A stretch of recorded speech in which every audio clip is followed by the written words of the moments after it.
4 वाजता उठण्याची वेगळीच ओळख असते. सकाळी 4 वाजता उठतो, झोप डोळ्यात असते, पण मनात एकच, स्वतःला बदलायचं आहे. जिमला जातो आणि वॉर्मअप करतो. आज माझा शोल्डर डे आहे.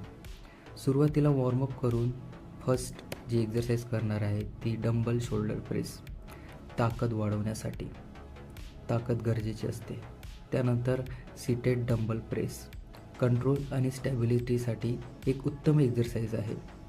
याचे 3 सेट घेऊन झाले की त्यानंतर आपण नेक्स्ट एक्झरसाइजकडे वळूया, जे की आहे डंबल श्रग्स. स्ट्रॅपसाठी एकदम भारी एक्झरसाइज आहे. याचे 3 सेट झाले की आपण next exercise machine lateral raises घेऊ, शोल्डरला शेप देण्यासाठी. एवढे सेट्स घेऊनच आपल्याला शोल्डरमध्ये एकदम भरल्यासारखं वाटतं. तरी आपण एक लास्ट एक्झरसाइज घेऊया आणि ज्याचं नाव आहे shoulder reverse plate fly. Rear डेल्टसाठी एकदम भारी एक्झरसाइज.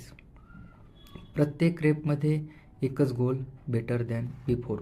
वेळ कमी असला तरी चालेल, डेडिकेशन फुल असलं पाहिजे, कारण यश झोपेत नाही तर मेहनतीत मिळतं.